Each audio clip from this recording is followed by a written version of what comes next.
Let's stick with the energy debate. And while the PM was in the Hunter flagging that billion-dollar solar scheme, he again showed his ignorance and short-sightedness when it came to nuclear power.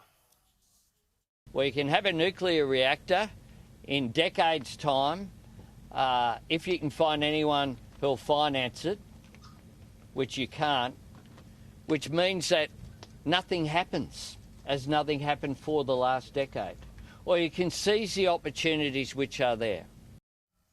Yeah, no one's investing on something that's illegal in this country, Prime Minister. Strange stuff. Let's bring in Jasmin Diab. She's the Managing Director of Global Nuclear Security Partners Australia. She's also just joined the advisory board of teenage campaigner Will Shackle's group, Nuclear for Australia. Thanks for joining us, Jasmin. How would you suggest the debate is poised here in Australia? Nuclear energy is still completely outlawed, but we're looking at getting nuclear-propelled submarines, but the coalition getting very forward-leaning on this issue now.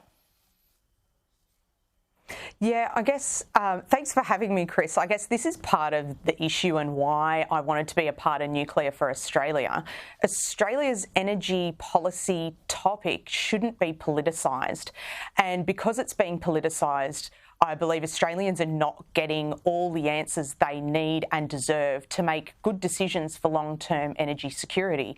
And being a part of Nuclear for Australia and their no politics, just the facts campaign is allowing us to reach more Australians to share with them the benefits of peaceful nuclear technologies, because Australia's nuclear literacy is pretty low thanks to the prohibition on nuclear power generation introduced in the 90s. Well, there are some strong, historically, Labor voices when it comes to nuclear. The late, great Bob Hawke was pro-nuclear. The Premier of South Australia, Peter Malinauskas, is pro-nuclear.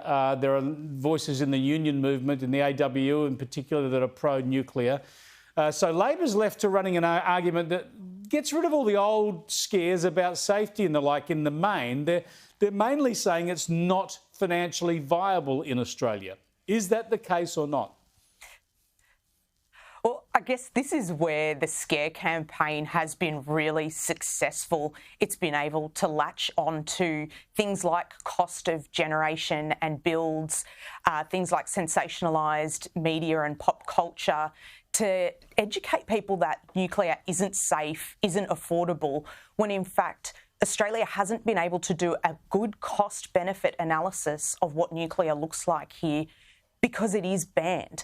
The CSIRO and their Gen Cost Model report clearly didn't have nuclear well thought through. They penny-picked bits about small modular reactors to produce a report that said nuclear is too expensive, when if we actually remove the legislative ban, look at the Australian landscape, we can do a decent cost-benefit analysis, look at the small modular reactor builds across the globe, not just pick one that is a build that is going slowly, to allow us to see what the benefits potentially are here.